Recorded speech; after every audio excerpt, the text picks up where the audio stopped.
महाराष्ट्र की राजनीति में कई सालों से एक के बाद एक भूकंप आ रहे हैं। इस हालत को देखते हुए महाराष्ट्र के कई ऐसे शहर हैं जहां पर उद्धव ठाकरे के शिवसेना के कार्यकर्ता चाहते हैं कि शिवसेना महाराष्ट्र में फिर से मजबूत बने, जिसके लिए कार्यकर्ताओं की इच्छा है कि राज ठाकरे फिर शिवसेना यानी उद्धव ठाकरे के साथ आकर महाराष्ट्र में अच्छी मजबूती निर्माण करें। इसीलिए शहर के कई भागों में बाला साहब ठाकरे की फोटो के साथ एक तरफ राज ठाकरे और दूसरे तरफ उद्धव ठाकरे की तस्वीर के बैनर लगाकर उनसे गुहार कर रहे हैं कि एक हो जाए और महाराष्ट्र में पार्टी और शहर को मजबूत बनाने की जरूरत है। जी हाँ, नागपुर के रेशिमबाग मैदान चौक पर शिवसेना फाउंडेशन संस्थापक अध्यक्ष शिवसेना उपशहर प्रमुख दीपक पोहनकर ने होर्डिंग लगाकर कहा है कि यही वो समय है महाराष्ट्र के मराठी व्यक्ति को न्याय देने का, जिसके लिए राज ठाकरे और उद्धव ठाकरे एक होने की जरूरत है। महाराष्ट्र की राजनीति में पिछले कई सालों से भूचाल आया हुआ है। हमने देखा था जब बाला साहेब ठाकरे की शिवसेना और शिंदे सरकार, इन दोनों में काफी मनमुटाव आ गया था, जिसके बाद पार्टी से शिंदे अपने कुछ 40 मंत्रियों के साथ अलग हो गए और पार्टी छोड़ दी। उसके बाद उद्धव ठाकरे ये अकेले पड़ गए और वो शिवसेना चिन्ह पाने के लिए कोर्ट तक पहुंच गए और उसके बाद महाविकास आघाड़ी के साथ मिलकर वो फिर से सरकार चलाने की कोशिश कर रहे हैं, अपनी पार्टी को मजबूत करने की कोशिश कर रहे हैं। उद्धव बाला साहेब ठाकरे की जो पार्टी है वो पूरे नागपुर शहर में है, महाराष्ट्र में है और उनके चाहने वाले काफी है। उसी तरह नागपुर शहर में हम देख रहे हैं कि बाला साहेब ठाकरे सरकार वाले, जो उद्धव ठाकरे गुट वाले लोग हैं, वो चाहते हैं कि बाला साहेब की जो पार्टी थी वो मजबूत बने और उसी के चलते हम देख रहे हैं कि नागपुर शहर में बैनर लगे हुए हैं वो कुछ अलग, जहां आप देख सकते हैं एक तरफ उद्धव ठाकरे है और एक तरफ राज ठाकरे है और कुछ नेता जो है वो चाहते हैं कि ये एक साथ आए और हमारी पार्टी को मजबूत करे, क्योंकि पार्टी अगर मजबूत बनती है तो महाराष्ट्र में शिवसेना और ताकतवर पार्टी बन जाती है। तो ऐसे कई यहाँ पर नागपुर शहर में जो पार्टी के कुछ कार्यकर्ता है, शहर के कुछ नामी अध्यक्ष है, वो ये चाहते हैं कि राज ठाकरे और उद्धव ठाकरे एक साथ आ जाए, क्योंकि जो महाराष्ट्र की स्थिति आज हम देख रहे हैं, महाराष्ट्र के हालत राजनीति पार्टी में कुछ अलग से हो गए हैं। तो अगर राज ठाकरे और उद्धव ठाकरे एक साथ आते हैं तो क्या हालात होंगे और क्या कहना है इन कार्यकर्ताओं का, हम जानते हैं। क्या लगता है आपको, जिस तरह से आपने ये बैनर लगाए हुए हैं, तो लगता है कि राज ठाकरे और उद्धव ठाकरे एक साथ आ जाएंगे? हिंदी में या मराठी में बोलो? हिंदी में। देखिए कैसा है, हम सब शिवसैनिक है बाला साहब के। हमारी ऐसी इच्छा है कि हमारे जो बाला साहब ठाकरे ने जो पक्ष बनाया था, हमारे जो उद्धव साहब ठाकरे हैं, उनका मतलब जो पक्ष एकदम ताकतवर पक्ष बने। और अभी जो राजनीति में चल रहा है, जो पक्ष फूट रहे हैं और आमदार इधर उधर जा रहे हैं, इसके वजह से कहीं ना कहीं एक जो मराठी महाराष्ट्र है, मराठी लोगों का जो विषय है वो कमज़ोर होता हुआ दिख रहा है। और हमेशा से ठाकरे परिवार ने ही महाराष्ट्र में मराठी लोगों का साथ दिया है और उनको न्याय दिया है। और इस समय जो ऐसा समय चल रहा है, तो हमें लगता है कि इस समय में राज साहब ने और उद्धव साहब ने एक हो जाना चाहिए। अगर दोनों ठाकरे साहब अगर एक हो जाते हैं तो महाराष्ट्र में शिवसेना एक ताकतवर पार्टी बनेगी और मराठी लोगों को महाराष्ट्र में न्याय मिलेगा। जिस तरह से आपने कहा है कि राज ठाकरे एक साथ हो जाए, हम जैसे मुझे पता है कि 27 नवंबर 2005 को राज ठाकरे ने उद्धव ठाकरे जी को साथ छोड़ दी थी, शिवसेना पार्टी छोड़ दी और उन्होंने अपनी नवनिर्माण सेना पार्टी बना दी। तो इतना काफी डिफरेंस समय बीतने के बाद आपको लगता है कि राज ठाकरे उद्धव ठाकरे के साथ मिलकर आएंगे साथ में, या काम करेंगे, या पार्टी को फिर से ज्वाइन करेंगे? नहीं, वो तो राज साहब का और साहब का, उद्धव साहब का सोचने का वो है कि वो क्या सोचते हैं।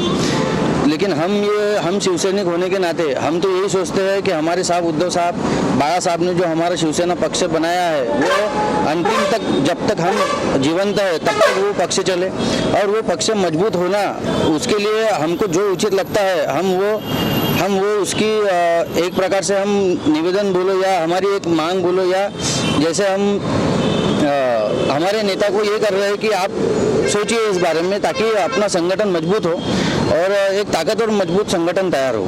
जरूर जिस तरह से कार्यकर्ता कोशिश कर रहे हैं कि उनका संगठन, उनका पक्ष जो है एक ताकतवर बने और उस ताकत को बढ़ाने के लिए राज ठाकरे, उद्धव ठाकरे ये साथ आ जाए और शिवसेना मजबूत बने। जिस तरह से एकनाथ शिंदे पार्टी को छोड़कर चले गए थे और आज के जो हालात है, जो देवेंद्र फडणवीस और शिंदे सरकार जो बनी, अब उसमें एक और नेता की एंट्री हुई है, वो है अजीत पवार की। तो क्या लगता है कि उद्धव ठाकरे को छोड़कर जो मंत्री आज गए हैं शिवसेना के, वो क्या पछता रहे होंगे?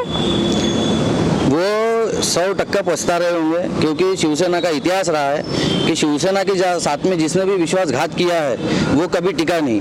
अगर अभी इन पार्टियों को ऐसा लगता है कि उद्धव साहब कमजोर हो गए, ये उनकी बहुत बड़ी गलतफहमी है। कुछ खासदार और आमदार जाने से शिवसेना को या उद्धव साहब को कभी फर्क नहीं पड़ेगा, क्योंकि अभी भी 22 लाख कुछ हजार जो शिवसैनिक है वो आज भी उद्धव साहब के साथ में, और मेरे जैसे असंख्य जो शिवसैनिक है वो उद्धव साहब के साथ में ही रहेंगे। हम मरना पसंद करेंगे, हम जेल में जाना पसंद करेंगे, हम बर्बाद भी हो जाए तो भी चलेगा, लेकिन हम शिवसेना में उद्धव बाला साहब ठाकरे को कभी नहीं छोड़ेंगे। जिस तरह से आप कह रहे हैं कि शिवसेना को मजबूत करने का प्रयास जारी है, अब आने वाले चुनाव को लेकर क्या लगता है, महाविकास आघाड़ी को अच्छा प्रतिसाद मिलेगा या शिवसेना फिर से उभर कर आएंगी? शिवसेना 100% उभर के आएंगी। अभी महाराष्ट्र में जो प्रकार का कोरोना में उद्धव साहब का नेतृत्व महाराष्ट्र की जनता ने देखा है, आने वाले समय में देश में भी उद्धव साहब को देखना जनता पसंद करेंगी, ऐसा हमें लगता है। और जिस प्रकार से महाराष्ट्र में उद्धव साहब ने काम किया है वैसा ही वो देश में भी करेंगे। और आने वाला जो चुनाव है 100% महाविकास आघाड़ी की ही जीत होंगी, क्योंकि लोग बीजेपी भारतीय जनता पार्टी के वचनों से और जुमले से परेशान हो चुके हैं। जनता पूरी मतलब त्रस्त हो चुकी है। आपने देखे होंगे जितने भी अभी इलेक्शन हुए मतदार संघ के, पदवीधर संघ के, शिक्षक मतदार संघ के, हर जगह ग्रामीण से लेकर हर जगह भाजपा का हार हुई है, महाविकास आघाड़ी ही जीती है। आने वाले समय में भी 100% उद्धव साहब की ही सरकार बैठेंगे और ठाकरे ही जीतेंगे।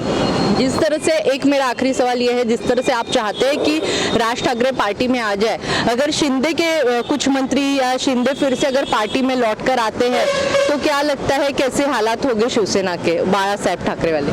नहीं, हमें तो नहीं लगता कि जो लोग गए हैं वो वापस आएंगे और उद्धव साहब उनको माफ़ कर देंगे और वापस लेंगे, क्योंकि हमारे उद्धव साहब जो है वो महादेव जैसे है। महादेव जैसे एक भोला भंडारी हम जो बोलते हैं, हमारे साहब वैसे है। और हमारे साहब के साथ में विश्वासघात हुआ है। जिन लोगों पे उन्होंने अपने से ज़्यादा भरोसा करके जिन पे जवाबदारी दी थी, उन लोगों ने ही उस विश्वास का घात किया है।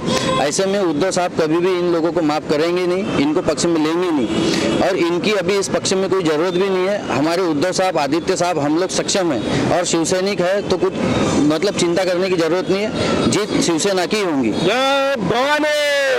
तरह से आप देख रहे हैं कि नागपुर शहर में भी उद्धव ठाकरे और राज ठाकरे एकत्र आए, इसके लिए बैनर लग रहे हैं। नागपुर के रेशिमबाग चौक पर ये बैनर लगे हुए हैं। शिवसेना के जो उद्धव ठाकरे, बाला साहेब ठाकरे वाली जो शिवसेना है, उनके कार्यकर्ताओं ने ये पोस्टर लगाया और ये चाहते हैं कि राज ठाकरे और उद्धव ठाकरे एक आ जाए ताकि अपना पक्ष मजबूत हो सके। और बाला साहेब ने जो इतने मजबूती के साथ महाराष्ट्र में जो अपनी पार्टी बनाई थी शिवसेना, उसको और ताकत मिले और महाराष्ट्र में शिवसेना का और राज ठाकरे और बाला साहेब उद्धव ठाकरे मिलकर देश को आगे बढ़ाने का काम करें। कैमरा पर्सन कुणाल पानुरकर के साथ पिंकी खानोरकर, महाराष्ट्र टीवी 24 नागपुर।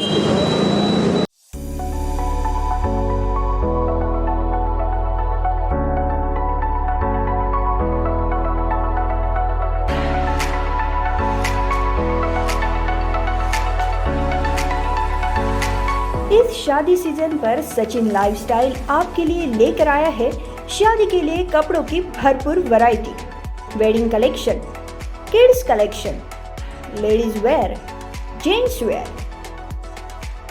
नई वैरायटी पर पाए 15% तक का डिस्काउंट। तो हो जाइए तैयार इस शादी सीजन के लिए सचिन लाइफस्टाइल के साथ। और अब हमारी शाखा उपलब्ध है सचिन एंटरप्राइजेस, रामेश्वरी, नागपुर। हमारा पता शताब्दी चौक, बेलतरोड़ी रोड, रामनगर, नागपुर। इस खबर के प्रायोजक है शिवशंकर आयुर्वेदिक क्लिनिक, अनुभवी डॉक्टर से सज्ज, सभी प्रकार के आयुर्वेदिक दवाइयाँ मिलने का एकमात्र स्थान। इनका पता Shivshankar Ayurvedic clinic, doctor Mangala Ketkar hospital के सामने, महाजन मार्केट के पास, टेम्पल बाजार रोड, सीताबर्डी, नागपुर।